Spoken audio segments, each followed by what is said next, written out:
What's going on, guys? My name is Brandon and I'm a hillbilly redneck. Today we're going to be talking real quick about motor mount changes.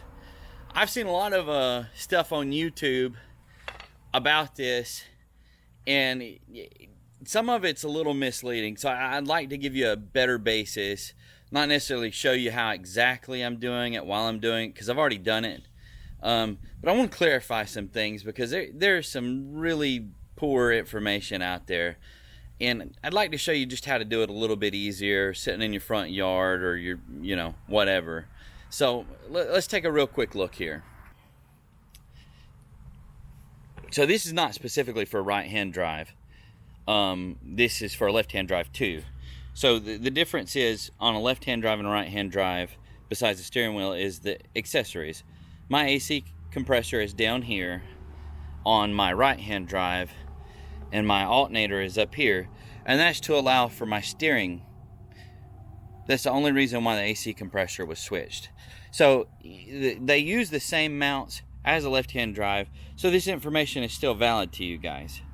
One thing that you're going to want to do is make sure you got a jack, make sure you got a piece of board that you can put on the jack, because you do not want the metal jack on contact. I lifted up, let's just look, but it's on the bottom of the oil pan. I just centered it on the bottom of the oil pan. As you can see, it's further back than a lot of people. People have been using 2x4s and putting it on the front, and I know why they did that, and that's an option if you're really struggling. But this is the reason I done it, was to pick up the majority of the weight of the motor at the back of the motor. That way I can manipulate it with a pry bar. So what I did was once I got the old mount out, I took the old mount out, and I had to take my fuel line loose. I took the fuel line, shoved this out of the way, and then put my new mount in. So when I first put it in, this bolt that you need to shove through the side was far back here. So what I was doing was taking my long pry bar, and I would simply push what I could. And also, the reason why I put the jack where I put the jack was to be able to lift up on the motor and press downwards on my motor mount. Because this is a lot of the bad information that's out there, because the guys are putting they're putting the motor mount, and they're putting the top bolt in, and then trying to work the two bottom bolts that you got to take loose, that are 15 millimeter, by the way, and then the long bolt's 18 millimeter stuff. But they're trying to put that in there and then trying to mount it.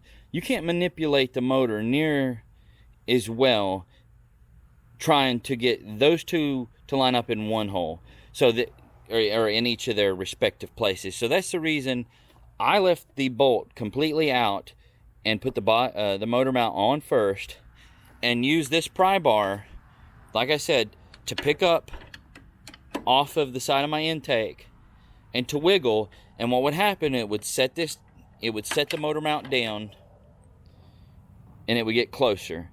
And then I would take and I would put my pry bar here, and let's see if you can see that. I'd put my pry bar here, and I'd lightly peck with my hammer, and it would shove it backwards as well, because you have a slot in the motor mounting bracket for that room to wiggle the play.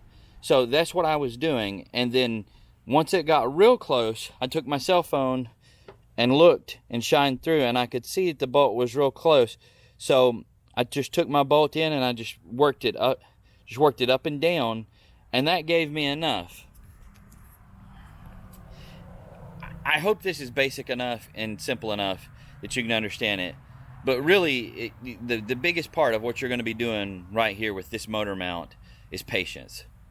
And you got to use a little bit of leverage, because that's a very tight fit. And I think it's a mistake to put the bolt through and then try to mount the mount to the frame, because you're not able to twist the motor when I'm doing it this way with my pry bar. when I'm doing it this way with my pry bar, I can pick up on this motor, and can you see, hang on, let me see if I can back it out.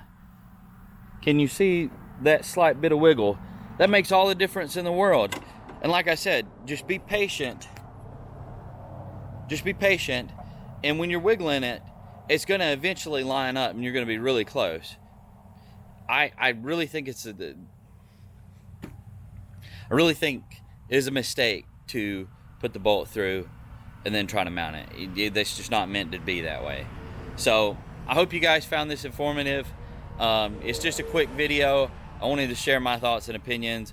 Again, they're my thoughts and my opinions, but I did this in about 30 minutes. And look at some of the other videos with guys talking about having to come back the second day and do theirs. You don't have to be real smart. You don't have to be real mechanically inclined to do this. This is a bolt. All you got to do is just be smarter than the bolt. And, you know, use some pry bars, use a little bit of leverage, and then hammer that, just gently tap on that piece, and it will scoot back, like I said, and fall in that hole. And if you look underneath, there's play for that to go back and forth. So I hope I've explained it as best as I can. I really think that this is good information. There was a guy that put a video out, and he didn't really explain why he was doing what he was doing, but he did it real similar to this. And I looked at what he did, and I wish he would have explained a little bit better, because there were a ton of questions about why they were doing it. And the only reason that I was looking on the internet to see if somebody else was what else they were doing was just because I wanted to have some tools ahead of time, because it was late one night and I knew the motor mount needed changed, and I wanted to know exactly what tools I should have on hand, and whether something else might have to come off. Again, for a right-hand drive, it's exactly the same as the left-hand drive, except your positions, you're a little bit tighter on this side on a right-hand drive, and it would be right the opposite on a left-hand drive because of where your AC stuff's at. If you like what you're seeing, maybe consider sticking around and looking at some of my other stuff. I'm going to be completing some more videos on the Cherokee, because I'm using it right now for work, and it's always needing something fixed. So hope you guys enjoyed. Thanks for watching.